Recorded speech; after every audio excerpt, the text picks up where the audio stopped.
अस्सलाम वालेकुम। आज का जो हमारा लेक्चर है वो हमें करना है कि डेरिवेशंस करनी है गैस प्रेशर इक्वेशन के बेस पर। वो हमारी तमाम डेरिवेशंस हैं छोटी छोटी जो गैस प्रेशर इक्वेशन पे है। ये हमारा चैप्टर नंबर 11 का लेक्चर नंबर 6 होगा जो हमें करना है। ठीक है जी। तो ये हमारा कोई ज़्यादा बड़ा टॉपिक नहीं है, एक छोटा सा टॉपिक है जो हमें करना है। Derivation on the basis of gas pressure equation, second year physics का चैप्टर 11 का टॉपिक है। इससे पहले पांच हम लेक्चर्स दे चुके हैं, छठा लेक्चर है हमारा। तो सबसे पहले हम कहते हैं कि prove that kinetic energy is directly proportional to the absolute temperature, यानी कि capital T temperature in kelvin के डायरेक्टली प्रोपोर्शनल होती है काइनेटिक एनर्जी। अच्छा जी, हमें सबसे पहले ये पता है कि काइनेटिक थ्योरी ऑफ गैसेस के मुताबिक या हमारी गैस प्रेशर इक्वेशन के मुताबिक P is equal to 1/3 rho V square, ये हमारा फार्मूला है। रॉ आपको जैसे कि पता है कि डेंसिटी ऑफ गैस, और वी स्क्वायर हमारे पास होती है root mean square velocity, V होती है उसका स्क्वायर होता है। अच्छा जी, अब हम ये कह सकते हैं कि हमारे पास जो डेंसिटी होती है, ये आपको पता है कि डेंसिटी किसके बराबर होती है। डेंसिटी हमें ये पता है कि बराबर होती है मास पर यूनिट वॉल्यूम के, यानी कि एम एन अपॉन वी, यानी mass of total number of molecules और volume of m n upon v. या हम ये कह सकते हैं एन अपॉन वी को एन के साथ लगा देते हैं छोटा सा वी, तो ये number of molecules per unit gas कहलाता है, per unit volume of gas, number of molecules in 1 metre cube of gas, ये कहलाता है एन वी। अच्छा जी, तो हमने रॉ की जगह क्या रखा, एम एन वी पुट करवा दिया। ठीक है जी, हमने पता वी स्क्वायर अपनी जगह वेलोसिटी है, ये एम मास है, एन वी हमारे पास है number of molecules in 1 metre cube of a gas. अच्छा, but according to the combined gas equation P is equal to n v k T, पिछले लेक्चर में आप देख चुके हैं कि P बराबर होता है एन वी के टी। एक इक्वेशन ये बन गई, एक इक्वेशन हमारे पास ये बन गई, दो इक्वेशन हमारी बन गई। ठीक है जी, अब हमने ये कहा कि इन दोनों इक्वेशंस को हम कंबाइन कर देते हैं। अगर हम इसको कहते हैं इक्वेशन नंबर 1 और इसको कहते हैं इक्वेशन नंबर 2, तो हम कुछ भी नहीं करते, हम इन दोनों को कंबाइन करा देते हैं। इन दोनों इक्वेशंस को हमने करा दिया कंबाइन, यानी एन वी के टी बराबर किसके हो गया, 1/3 M N V, V square हमारे पास वेलोसिटी हो गई जो कि root mean square velocity, N V से एन वी कैंसिल हो गया, हमारा पूरा कैंसिल हो गया। अच्छा, के नीचे पहुंच गया, 1/3 के साथ आ गया कि टी बराबर हो गया 1/3 के एम वी स्क्वायर। हम कहते हैं on multiplying and dividing the both sides by 2, हमने दोनों साइड्स को मल्टीप्लाई भी करा दिया और डिवाइड भी करा दिया। बोथ साइड्स को नहीं कराया, सिर्फ और सिर्फ राइट साइड को करा रहा है। ठीक है, हमने ये 1/2 करा दिया, यहाँ पे हमने लगा दिया 2, तो ये 1/2 एम वी स्क्वायर, ये हमारे पास हाफ एम वी स्क्वायर हमें पता है काइनेटिक एनर्जी के बराबर होता है। टी बराबर हो गया 2/3 के हाफ एम वी स्क्वायर। अब हम ये देखते हैं कि टी बराबर हमारे किसके है, 2/3 1/2 एम वी स्क्वायर के बराबर हो जाता है। ठीक है जी, अब हमें पता है कि M V square half M V square किसके बराबर होता है, 3/2 के टी के बाद हमें पता है, ये हमारे पास इक्वेशन नंबर 3 कहते हैं। हाफ एम वी स्क्वायर किसके बराबर होता है, 3/2 के टी के, हम ये पिछली डेरिवेशन में देख चुके हैं। अच्छा जी, अब हमने यहाँ पे क्या रखा, 3/2 के टी पुट करा दिया, या 1 हाफ एम वी स्क्वायर बराबर हो गया 3/2 के टी के। हाफ एम वी स्क्वायर किसके बराबर हो रहा है हमारे पास, 3/2 के टी के। क्यों, 3 के/2 इज कांस्टेंट, हमने कहा कि हाफ एम वी स्क्वायर 3/2 के टी के किस तरह से हो रहा है, ये इस तरह से हो रहा है कि हमारे पास 3 के 3 के मल्टीप्लाई होगा टी से और 2 चला गया नीचे, हाफ एम वी स्क्वायर बराबर हो गया 3/2 के टी की। इसी इक्वेशन को एडजस्ट करके ये हो रहा है, हाफ एम वी स्क्वायर अपना अलग आ गया, 3 के टी जाके मल्टीप्लाई होता है और 2 नीचे आ जाता है। अब हम ये कह रहे हैं कि 3 के/2, ये के हमारे पास क्या है, बोल्ट्जमैन कांस्टेंट, 3/2 भी कांस्टेंट है, तो हमारे पास हाफ एम वी स्क्वायर बराबर है 3/2 के टी के। हमने 3/2 को कहा कि कांस्टेंट है, तो हमारी हाफ एम वी स्क्वायर बन गई काइनेटिक एनर्जी, काइनेटिक एनर्जी बन गई, और हमारे पास 3/2 आ जाता है कांस्टेंट, और ये रह जाता है टेम्परेचर। ठीक है जी, कांस्टेंट और मल्टीप्लाई बाय रह गया टेम्परेचर, तो हमारे पास काइनेटिक एनर्जी किसके बराबर आ गई, डायरेक्टली प्रोपोर्शनल आ गई। ठीक है, तो हम ये कह सकते हैं hence average translational kinetic energy of a gas is directly proportional to the absolute temperature. तो ये हमारी एक डेरिवेशन हो जाती है, किसकी बेस के ऊपर हो रही है हमारी, ये हो रही है हमारे गैस प्रेशर इक्वेशन की बेस पे हमने प्रूव कर दिया कि काइनेटिक एनर्जी डायरेक्टली प्रोपोर्शनल होती है एब्सोल्यूट टेम्परेचर के। ठीक है जी, अब इस फार्मूले से या इस इक्वेशन से हमें ये पता लगा था यहाँ पे कि हाफ एम वी स्क्वायर बराबर किसके आ रहा है, 3/2 kT के। ये हमने कहीं से देखा नहीं था, यहाँ से देखा था। 3 kT, 3 kT/2 बराबर हुआ था हाफ एम वी स्क्वायर के। तो अब हम यहाँ पे निकालते हैं रूट मीन स्क्वायर वेलोसिटी का। अगर फार्मूला बनाना चाहते हैं तो आप देख लें कि इसका फार्मूला कैसे बनता है। हाफ एम वी स्क्वायर बराबर हो गया 3/2 kT के। ठीक है जी, तो 3 kT डिवाइडेड बाई 2, 3 kT हमारे पास क्या हुआ, अच्छा जी, 2 से 2 आपका कैंसिल हो गया, 3 kT/m। और v का जब रूट लिया तो ये हो गया VRMS, यानी रूट मीन स्क्वायर स्पीड का फार्मूला बन गया 3 kT/m के बराबर बन गया।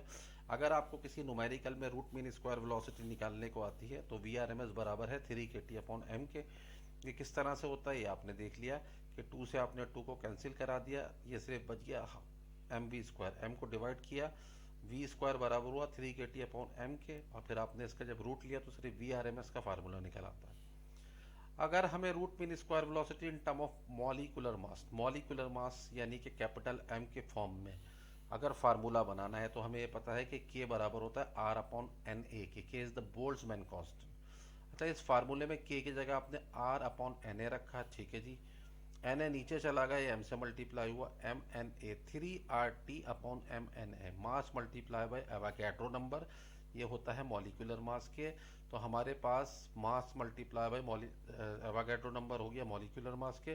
तो अब हमारे पास रूट मीन स्क्वायर वेलोसिटी बन गई 3RT/M के। ठीक है जी, ये फार्मूला अगर आपको मास दिया जाए रूट मीन स्क्वायर वेलोसिटी निकालने के लिए तो ये फार्मूला यूज़ करें, और अगर मॉलिक्यूलर मास दिया जाए तो आप ये फार्मूला यूज़ करके निकाल सकते हैं।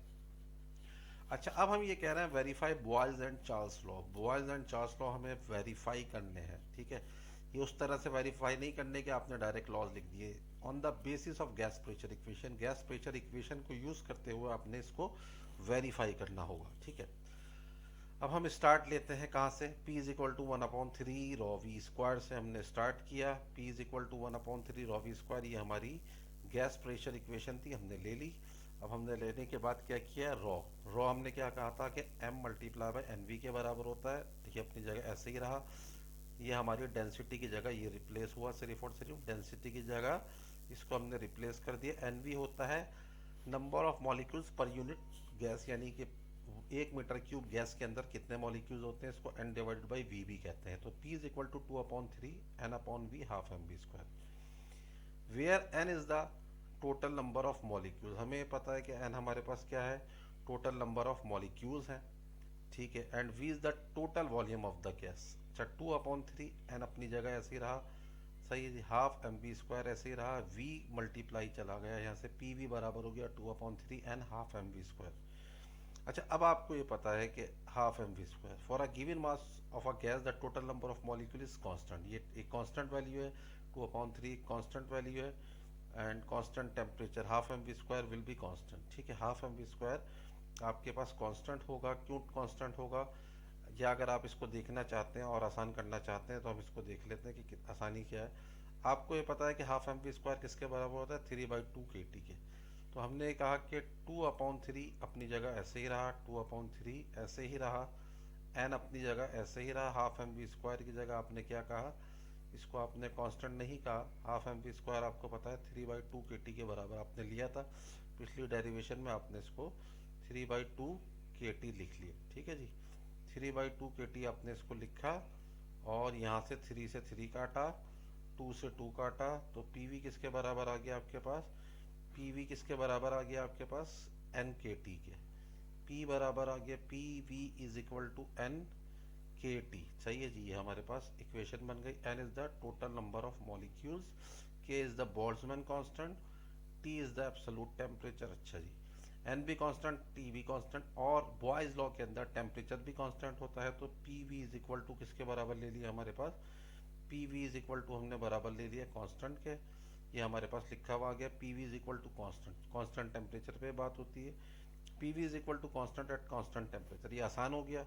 या आप कह सकते हैं कि P is equal to 1/V at constant temperature. तो ये हमारा बॉयल्स लॉ है जो कि वेरीफाई हो गया, बहुत आसान है, कोई मुश्किल नहीं है। इस इक्वेशन की बेस पे आपने यहाँ से क्या किया कि 2/3 n/v लिखा, पी वी किया 2/3 n half M V square की जगह 3/2 के टी रखा, ये एन के टी आ गया, N B constant, K B constant and Boyle's law में टी बी कॉन्स्टेंट होता है। तो ये हमारा बॉयज लॉ वेरीफाई हो गया। ठीक है जी। अब हम कहते हैं कि चार्ल्स लॉ ड्राइव करना है। चार्ल्स लॉ हमारा ये कहता है V is directly proportional to T. अच्छा जी, अब हम यहाँ पे कुछ भी नहीं किया, हमने वहीं से इक्वेशन उठाई, P V is equal to 2/3 n/v half M V square. अच्छा जी, हमने क्या किया, वी पी को भेज दिया नीचे, हाफ एम वी स्क्वायर की जगह आपने क्या लिखा, वी अपनी जगह ऐसे ही रखें। ठीक है जी, इस इक्वेशन को बढ़ाते हैं, V is equal to 2/3, V is equal to 2/3 लिया हमने।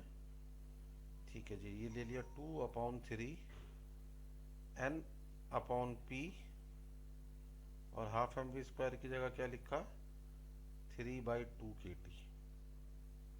तो हमारे पास क्या बचेगा, ये जब देखेंगे इसको, 3/2 के टी। सही है जी, ये हो गया हमारे पास। अब 2 से 2 कैंसिल, 3 से 3 कैंसिल, तो हमारे पास v किसके बराबर आ गया, v निकल के आ गया n/p, n/p के टी। अच्छा जी, अब हमारे पास क्या है, चार्ल्स लॉ के अंदर प्रेशर भी कांस्टेंट होता है, एन भी कांस्टेंट और के भी कांस्टेंट, ये सब हमारे पास कांस्टेंट हो गए।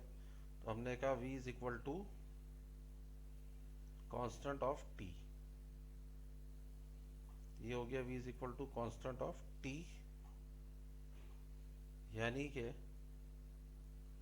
v is directly proportional to t के बराबर आ गया, यानी volume is directly proportional to temperature. ये हमारा चार्ल्स लॉ प्रूव हो गया। ठीक है, छोटा सा लॉ था, ये हमने प्रूव कर लिया, ये भी हमारा प्रूव हो गया, चार्ल्स लॉ प्रूव हो गया on the basis of general gas equation, general gas equation नहीं, on the basis of gas pressure equation, ये हमारा प्रूफ हो गया। आप इसको यहाँ से इस स्टाइल में देख लीजिएगा, मैंने लिखा है, ये बहुत आराम से हो जाएगा। ठीक है जी, ये हमारा प्रूफ हो गया, this is the Charles law. Charles law constant V is directly proportional to T at constant pressure, जो कि एक चार्ल्स लॉ है हमारा। ठीक है जी, मेरे ख्याल है कि आप लोगों को समझ में आया होगा। बहुत शुक्रिया।